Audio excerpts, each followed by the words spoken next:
নমস্কার বন্ধুরা, তোমরা সবাই কেমন আছো? আশা করি বন্ধুরা তোমরা সবাই ভালো আছো। বন্ধুরা আমিও খুব ভালো আছি তোমাদের আশীর্বাদ এবং ভালোবাসায়। বন্ধুরা আজ তোমাদের বানিয়ে দেখাবো ডিমের কারি। চলো বন্ধুরা বেশি কথা না বাড়িয়ে আজ তোমাদের ডিমের কারি কি করে চটপট এবং জলদি বানানো যায় এই রেসিপি। কড়াইটাও বসিয়ে দিয়েছি বন্ধুরা। এদিকে আমার কড়াইটা গরম হয়ে গেছে আর কড়াইয়ের মধ্যে দিয়ে দেবো পরিমাণ মতন সর্ষের তেল।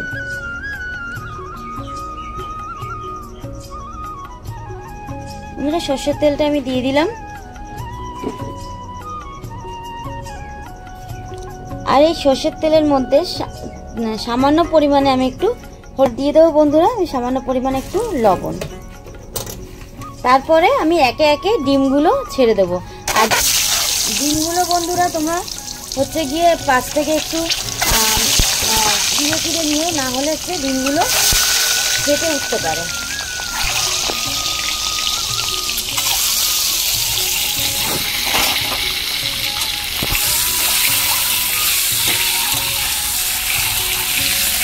বন্ধুরা আমি কিন্তু আগে থেকে হলুদটা মাখিয়ে নিইনি বা লবণটাও মাখিয়ে নিইনি। আমি তেলটা গরম করে হলুদ এবং লবণটা দিয়ে দিয়েছি। আর দেখো বন্ধুরা যেহেতু তেল গরম করে হলুদ আর লবণটা দিয়েছি, গায়ে কিন্তু যেখানে সেখানে হলুদ বা লবণ লাগানো নেই। দেখতেই পাচ্ছ বন্ধুরা একদম প্লেন। কিন্তু ডিমগুলো ভাজা হয়ে গেছে, এবার আমি ডিমগুলো তুলে নেব। আর দেখো বন্ধুরা কত সুন্দর ক্লিন ভাজা হয়েছে, একদম সুন্দর লাগছে খুব।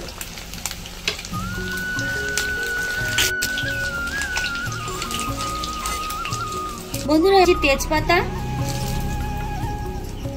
নিয়ে নিয়েছি, এলাচ থেতো করে নিয়েছি বন্ধুরা, দারচিনি এবং হচ্ছে গিয়ে জিরে ফোড়নের জন্য এগুলো আমি সব একবারে দিয়ে দিলাম।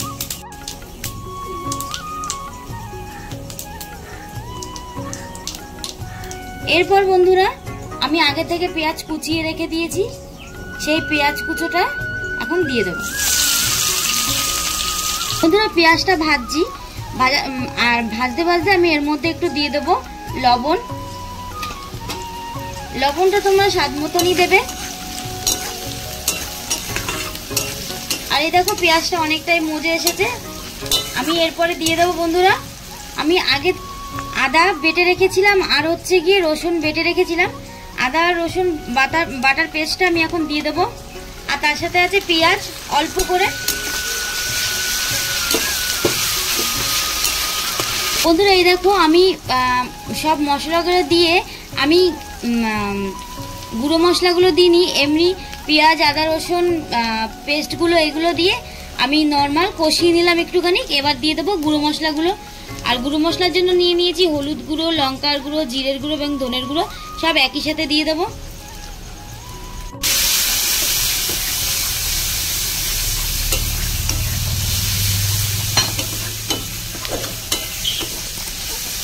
মশলাটা বেশ ভালোই ভাজা ভাজা হয়ে গেছে। এর মধ্যে আমি সামান্য পরিমাণে একটু জল দিয়ে দেবো।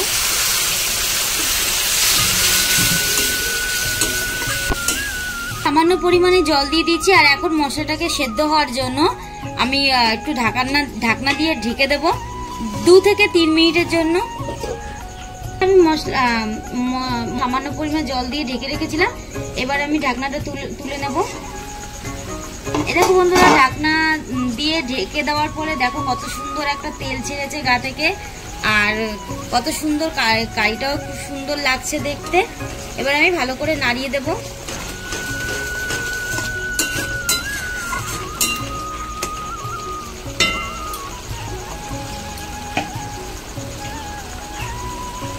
বন্ধুরা এবার আমি ডিমগুলো দিয়ে দেবো একে একে।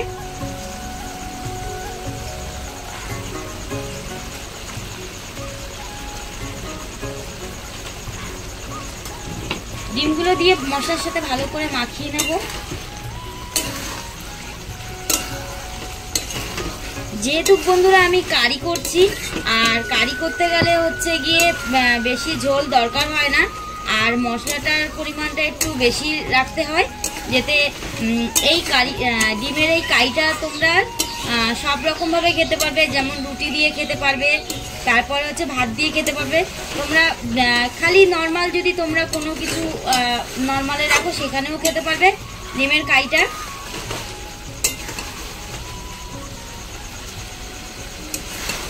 দেখো বন্ধুরা মশলা দেওয়া ডিমের কারিটা কত সুন্দর লাগছে দেখতে।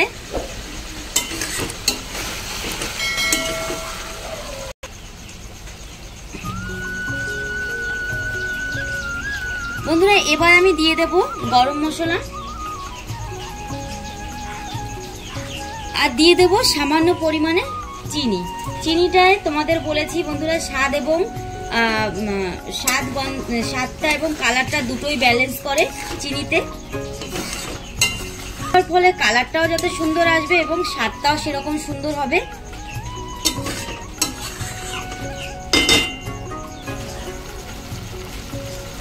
দেখো বন্ধুরা কত সুন্দর একটা কালার বেরিয়েছে আর ডিমের কারিটা এত সুন্দর লাগছে দেখতে, খুবই সুন্দর লাগছে।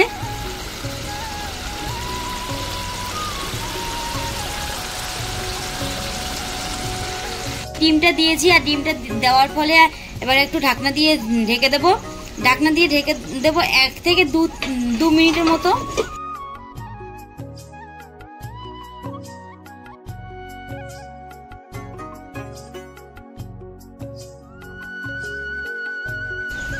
এই দেখো বন্ধুরা এবার আমি ঢাকনাটা সরিয়ে নেব।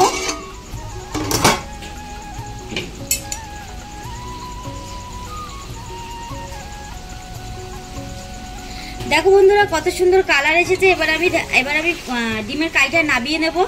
আর ডিমের কারিটা দেখো একদম গাঢ় হয়েছে, কোনো ঝোল ঝোল নেই, দেখতেও সুন্দর লাগছে আর খেতে অবশ্যই সুন্দর লাগবে বন্ধুরা।